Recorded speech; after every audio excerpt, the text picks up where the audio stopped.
নমস্কার, সবাই কেমন আছেন? আশা করি সবাই খুব ভালো আছেন। আমিও খুব ভালো আছি। তো চলুন প্রতিদিনের মতো আজকের ব্লগটা এখন থেকেই শুরু করি।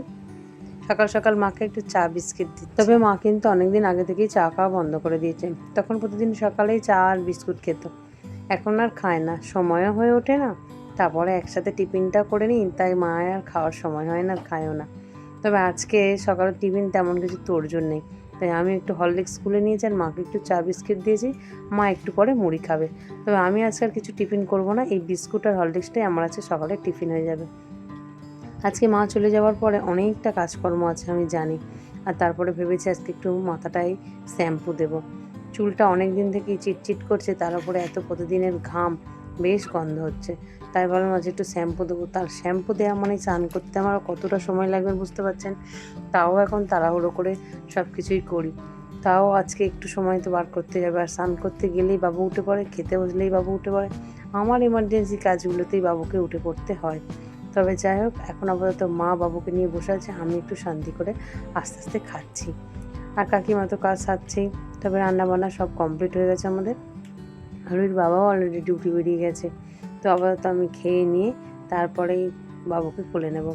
বাবুকে কোলে নিয়ে ঘুম পাড়াচ্ছিলাম, তারপরে দেখি অসীমা এসে গেল। তো ও যেহেতু নিল, তাই আমি সংসারের কাজগুলো সেরে ফেলছি।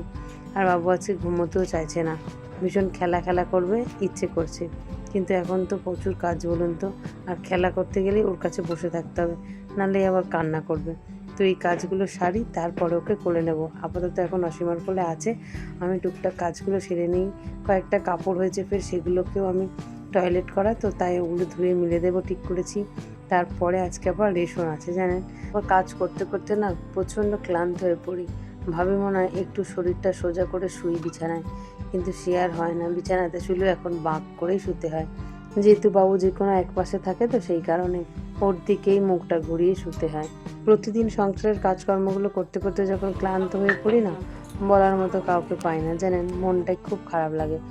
যদি বলেন আরুইর বাবা তো আছে, আসলে আরুইর বাবাকে বলতে খুব খারাপ লাগে, যথেষ্ট উনি খাটেন। সকালবেলা সংসারের অনেকটা কাজ উনিও সেরে দিয়ে যান, ধরুন প্রায় 20%। তারপরে আরও 20% কাজ মা সেরে দেয়। তারপরে বাদ বাকি যে 60% কাজটা আমাকে করতে হয়, কারণ সারা দিন এখনও সময় থাকে। সকালেই তো সব কাজ হয়ে যায় না, তাই না বলুন? কিন্তু সত্যি কথা বলতে, রাতে ঠিকঠাক করে ঘুম না হওয়ার পরে এই 60% কাজটাই আমার কাছে অনেকটা বড় লাগে। কিন্তু কিছু করার নেই, আমার কাছে আমাকেই করতে হবে। আর তাই ভালোবেসে করেও ফেলি। তবে হ্যাঁ, কাজ করতে করতে কিন্তু বারবার বলি, বাবু তুই কবে বড় হয়ে যাবি, বাবু তুই কবে বড় হয়ে যাবি। আমি আর যেন পেরে উঠছি না, তুই একটু বড় হয়ে যা। কিন্তু বড় হয়ে গেলে আবার আরও একটা বড় ঝামেলা আছে। তখন অন্যায় করবে আর মাথা খারাপ হয়ে যাবে। তবে এখন যথেষ্ট ছোট আছে, হয়তো একটু সময় ওকে বেশি দিতে হচ্ছে ঠিকই, কিন্তু ও ঘুমোচ্ছে বা ঘুমিয়ে পড়লে বিছানাতেই থাকছে, বা খেলার ইচ্ছে হলে বিছানার মধ্যেই থাকছে। কিন্তু এরপরে যখন বিছানা থেকে নামবে, তখন তো ধর ধর মার মার, তখন কিন্তু কাজ আরও বেড়ে যাবে। এই দেখুন না, 2-3 বার ঘুম পাড়াতে গেলাম, কিছুতেই ঘুমাচ্ছে না। আর তারপরে এদিকে কাজকর্মগুলো আমার সবই পড়ে রয়েছে।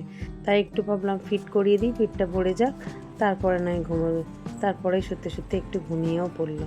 বেশ, আমার যেহেতু হাজারো কাজ আছে, আর ঘরে থাকলে হবে না, তাই ওকে ল্যান্ড করিয়ে দিলাম। তবে এই সময়টাই খুবই ভয় পায়, ঘুমোবে তো না উঠে পড়বে। তবে যাই হোক, আজকে প্রচণ্ড বিরক্ত করতে করতে এখন একটু ঘুমিয়েই পড়লো শেষমেশ।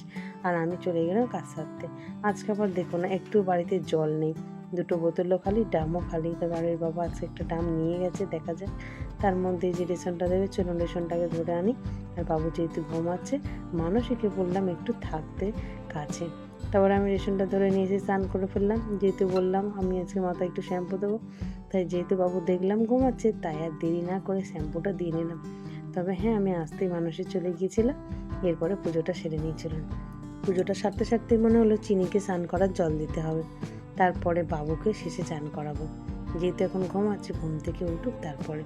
চিনি দেখলাম খেতে এসেছে উঠানে, তো খেয়ে নিক, তারপরে ওকে স্নানের জল দেবো। স্নানের জলটা দিতেই ও আবার চলে এসেছে স্নান করতে। তবে এইটুকু জলে ওর হবে না জানেন, আরও একবার জল দিতে হবে, কারণ এখন গরমের সময় তো অনেকটা জলে স্নান করতে চাই চিনি। তার মধ্যেই আমি জামা কাপড়গুলো একটু মিলে দিলাম, তারপরে বাবুকে তুলে স্নান করাবো। চলুন ভিডিওটা এখানেই শেষ করি, আগামীকাল একটি নতুন ব্লগে আবার দেখা হবে। সবাই সুস্থ থাকবেন, ভালো থাকবেন, সবাইকে ভালো রাখবেন। আর ভিডিওটা কেমন লাগলো অবশ্যই কমেন্ট করে জানাবেন। ভালো লাগলে একটা লাইক সাবস্ক্রাইব করে পাশে থাকবেন। চলুন টাটা।